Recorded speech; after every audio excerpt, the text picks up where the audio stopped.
आजकल कई बच्चे ऐसे हैं जो अपने माँ बाप को बुढ़ापे में बोझ समझने लगते हैं और अपनी जिम्मेदारियों से बचने के लिए उन्हें वृद्धाश्रम में छोड़ देते हैं। ऐसे में कई माँ बाप पहले से ही सतर्क हो जाते हैं और अपनी संपत्ति को आखिर तक अपने पास रखते हैं। क्या आपने अपने रिटायरमेंट के बाद सुखी जीवन की प्लानिंग की? हाल ही में एक सोशल मीडिया कम्युनिटी ग्रुप में 45 वर्षीय शिफाली ने कम्युनिटी मेंबर से एक सवाल पूछा कि समाज में अब जो भी बदलाव चल रहा है, ऐसे में बुढ़ापे में अपने जीवन के आखिरी पड़ाव की तैयारी के लिए किसी को क्या करना चाहिए। उसके सवाल के जवाब में कुछ मेंबर्स के निम्न रिप्लाई आए जो आज के बदलते समाज का आईना दिखा रहे हैं। 30 वर्षीय एक अनमैरिड मेंबर ने लिखा, मैं अपने जीवन के आखिरी पड़ाव के लिए एक प्लान बनाऊंगी।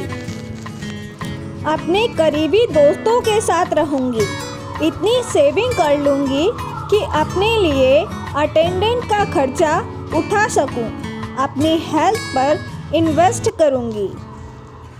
45 वर्षीय एक अन्य सदस्य ने लिखा, कल किसने देखा है बच्चे कौन सा पास रहते हैं आजकल, और जो पास रहते हैं उनसे भी उम्मीद नहीं रखनी चाहिए, उनकी भी अपनी लाइफ है।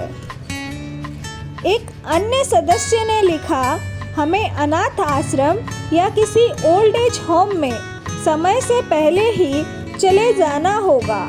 मेरे पति के चाचा जी कुछ समय पहले ही दुनिया से चल बसे और उनके बच्चे जो विदेश में रहते थे, ना तो वे उनसे मिलने अस्पताल आ पाए और ना ही उनके अंतिम संस्कार में आ पाए।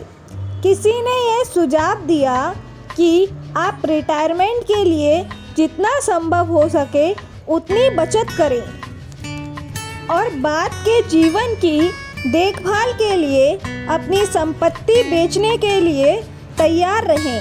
धोखे से बेच दी गई माँ बाप की संपत्ति। हाल ही में नागपुर में घटी एक घटना में एक बेटे ने अपने बूढ़े माता पिता की देखभाल करने के बजाय माँ बाप के घर और संपत्ति को धोखे से बेच दिया, जिसके कारण बुजुर्ग दंपति को वृद्धाश्रम में रहना पड़ा। बुजुर्गों की बढ़ती आबादी एक वैश्विक घटना, जनसंख्या की उम्र बढ़ना आज एक वैश्विक घटना बन रही है। जापान और चीन जैसे कई देशों में भी वरिष्ठ नागरिकों की संख्या तेजी से बढ़ रही है। चीन की सरकारी समाचार एजेंसी सिन्हुआ की रिपोर्ट के अनुसार साल 2035 तक चीन की 60 वर्ष और उससे अधिक आयु की आबादी 400 मिलियन यानी 40 करोड़ से अधिक हो जाएगी और 2050 तक 50 करोड़ तक पहुंच जाएगी, और यह चीन के लिए एक चिंता का विषय बन रहा है। हाल ही की एक रिपोर्ट में यह बात भी सामने आई है कि चीन में हजारों किंडरगार्टन स्कूल बंद किए जा रहे हैं क्योंकि बच्चों की भर्ती में तेजी से गिरावट आई है। स्कूलों को वृद्धाश्रम में बदला जा रहा है और वहां कर्मचारियों को वृद्धाश्रमों की देखभाल करने के लिए प्रशिक्षित किया जा रहा है। भारत में भी कुछ ऐसे ही संकेत दिखाई दे रहे हैं। वर्तमान में भारत की जनसंख्या का 10% हिस्सा वरिष्ठ नागरिकों का है, जो और 2050 तक वरिष्ठ नागरिकों की संख्या 30 करोड़ 19 लाख हो सकती है। वृद्धाश्रम जहां से वापसी की कोई उम्मीद नहीं।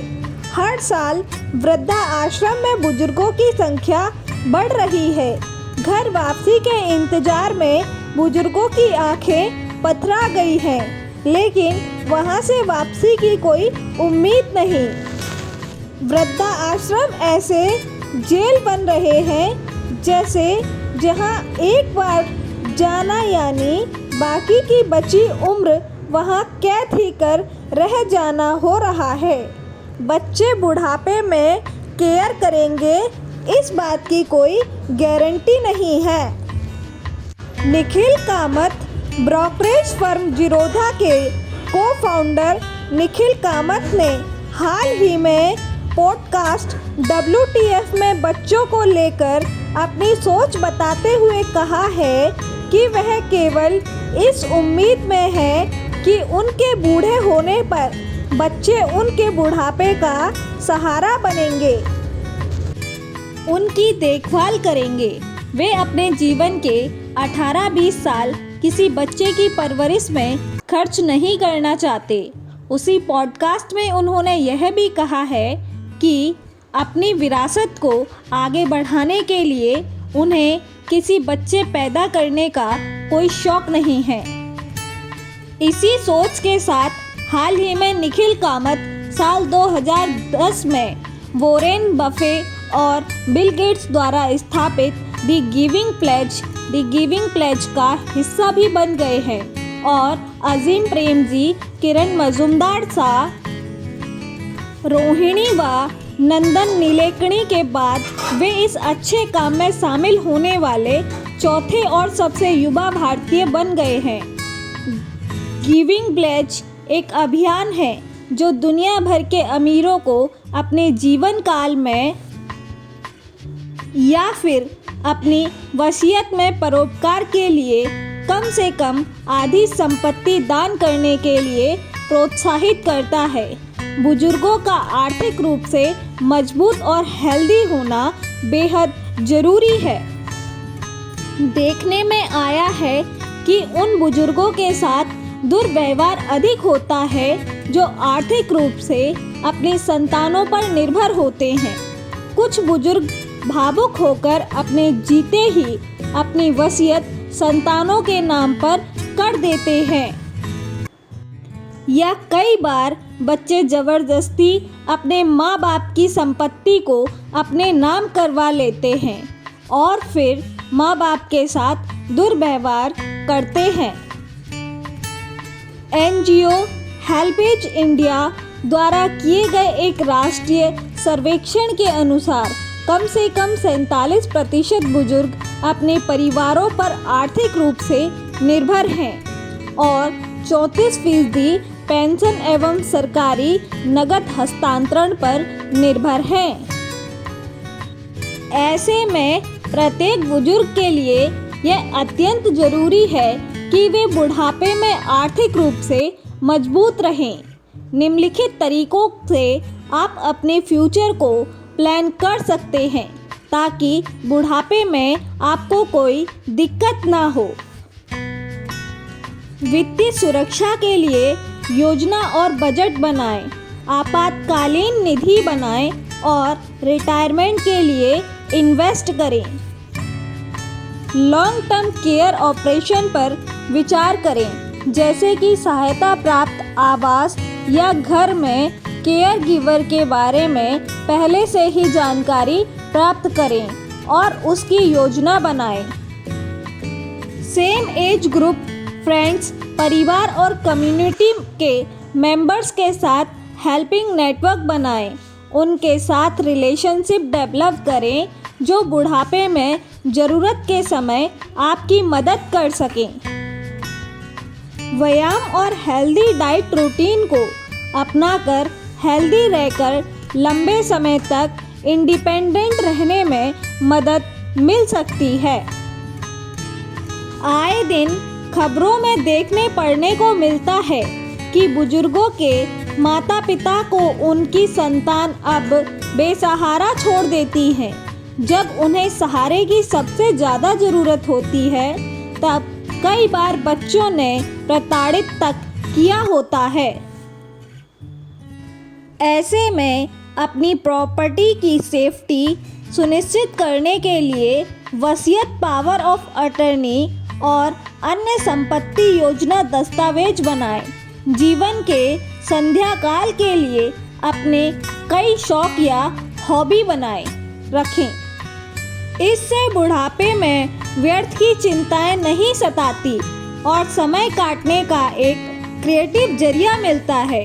बुजुर्गों की मदद के लिए एक अनूठा स्टार्टअप गुड फॉलोज। उद्योग जगत के महान दिग्गज रतन टाटा ने भी गुड फॉलोज नाम के एक अनूठे स्टार्टअप में निवेश करते वक्त कहा था, आप तब तक बूढ़े होने की चिंता नहीं करते जब तक आप बूढ़े नहीं हो जाते। उसके बाद आपके लिए यह दुनिया बहुत मुश्किल हो जाती है। गुड फॉलोज स्टार्टअप वरिष्ठ नागरिकों को युवा ग्रेजुएट्स के साथ जोड़कर इंटर जनरेशनल दोस्ती को प्रोत्साहित करने के प्रयास में सहयोग प्रदान करता है। गुड फॉलोज वही करता है जो एक पोता या पोती करते हैं। गुड फॉलो एक प्रीमियम सब्सक्रिप्शन मॉडल पर काम करता है जिसमें पहला महीना मुफ्त होता है और दूसरे महीने के बाद एक छोटा सब्सक्रिप्शन शुल्क पेंशन लेने वाले बुजुर्गों की सीमित आर्थिक सामर्थ्य पर लिया जाता है। बुजुर्गों के लिए इस स्टार्टअप का उद्देश्य बुजुर्गों के अकेलेपन और मानसिक स्वास्थ्य के मुद्दों पर को भारत में वास्तविक सार्वजनिक स्वास्थ्य चिंताओं के रूप में पहचानना है।